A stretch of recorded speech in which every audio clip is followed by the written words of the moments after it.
I found out my raise had been handed to someone else when he thanked my boss for it in front of me. Not in private, not discreetly, right there in the Monday meeting like I was invisible. That was the moment I decided they would never see my work again. If you've ever been overlooked, used, or quietly erased at work, hit subscribe. Some stories aren't about revenge, they're about reclaiming your spine. My name is Tessa Marino. I'm 29, and until last year, I believed grinding quietly would eventually pay off.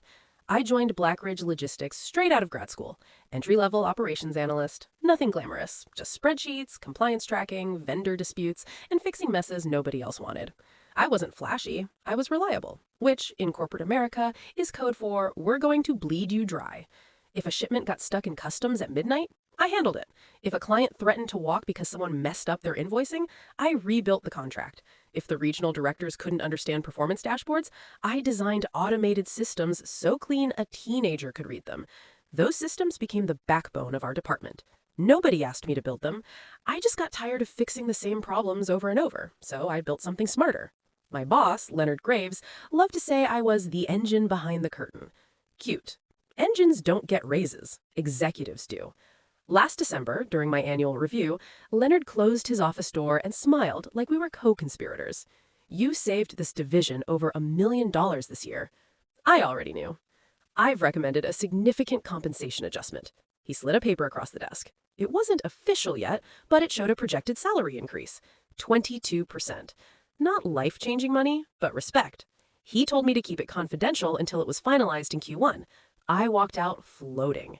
For the first time, it felt like someone noticed. 3 months later, Q1 arrived. So did Derek Vaughn. Derek was Leonard's strategic hire. Mid-30s, loud handshake, expensive suits. The kind of guy who says, circle back, unironically. He had zero logistics experience, but he had leadership presence. Translation? I did the work, Derek presented it. I stayed patient. My raise was coming. Then came the Monday meeting. Regional leadership on Zoom, department heads present. Leonard cleared his throat. I want to acknowledge Derek for stepping up in a big way this quarter. His strategic insights have driven measurable efficiency gains. Efficiency gains. The ones from my automation system. Then Derek smiled and said, and I really appreciate the compensation adjustment reflecting that contribution. Compensation adjustment. The room clapped. My stomach dropped. After the meeting, I walked into Leonard's office without knocking. Tell me I misunderstood. He sighed like I was being dramatic. The budget shifted. We needed to incentivize leadership growth. You promised me that raise? It wasn't finalized.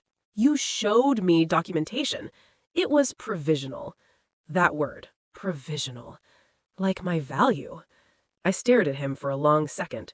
So Derek received the increase? He's in a position where retention matters.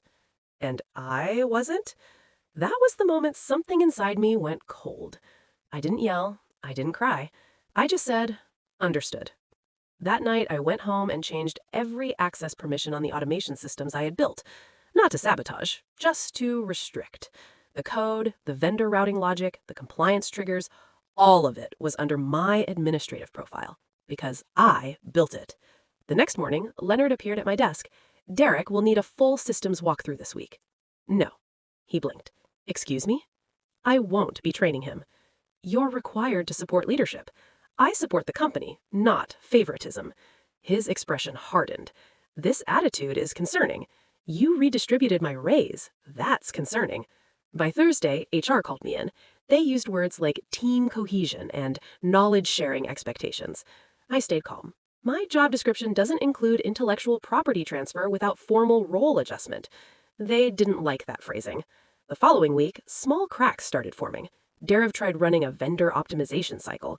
He crashed the reporting dashboard. He misread a compliance flag and nearly triggered a penalty with a major client. Leonard called me into the break room. You're watching him struggle. I'm doing my job. You built this. Help him. I built it because no one else could. Silence. 2 days later, I received a formal memo. Performance concerns, negative collaboration feedback, failure to demonstrate leadership spirit. 5 spotless years. Suddenly, I was a problem. Then came the performance improvement plan. 60 days. Corporate execution notice. They wanted me to panic. Instead, I called a recruiter who had been messaging me for months. Within a week, I had 2 interviews lined up. Better pay, clearer structure. Meanwhile, Blackridge started unraveling. Clients noticed response delays. Automated alerts weren't calibrated properly without my oversight. Derek kept scheduling strategy sessions that fixed nothing. Then Leonard crossed a line. He emailed senior leadership implying I had withheld critical operational knowledge. Withheld? Like I was hiding company secrets. That's when I hired an attorney. Because here's what Leonard didn't know. During my raise discussion, I had followed up with an email summarizing our agreement. He replied confirming it was approved pending budget allocation. Approved? We also uncovered something uglier. Internal emails between Leonard and Derek before Q1 closed. They had discussed reallocating my raise weeks before my review. Leonard wrote, Tessa's systems make her indispensable, but Derek needs the financial incentive to commit long term. Indispensable, but not worth paying. My attorney's favorite word is retaliation. Mine is documentation. When HR scheduled my final PIP evaluation, I brought copies. Printed emails, time-stamped threads, compensation projections. They didn't expect that. Leonard looked pale. I slid an envelope across the table. My resignation. Immediate.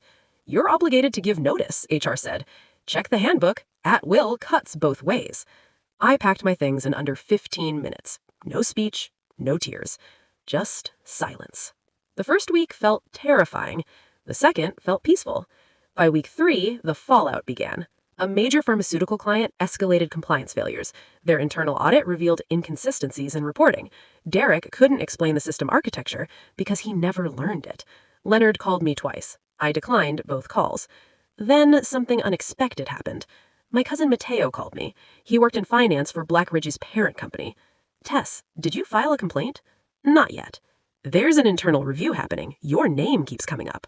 Turns out, Leonard had preemptively flagged me as a disengaged employee with potential volatility. He was building a narrative before I even left. That's when my attorney filed formal claims: breach of compensation agreement, retaliation, defamation. Once legal discovery started, the truth spilled fast. There was a pattern. Leonard had redirected raises before, mostly from high-performing women to external male hires labeled strategic. 3 former employees came forward. One had emails, another had recorded compensation discrepancies. The parent company panicked. Public litigation wasn't cute. Blackridge's compliance audit widened. They discovered misreported performance metrics, inflated under Derek's presentations. Within 6 months, Derek resigned to pursue other opportunities. Leonard was terminated quietly. The division lost 2 major clients, stock dipped, settlement talks began. The number was substantial, but that wasn't the real victory. The real victory was the formal acknowledgement letter stating my compensation had been wrongfully diverted.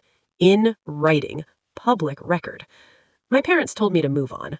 Don't burn bridges. Bridges that were already on fire? Please. I moved to Denver, joined a logistics tech firm that valued system architects properly. My salary is 40% higher now. More importantly, when I built their new automation framework, the CEO personally ensured ownership clauses were clear. Respect feels different when it's real.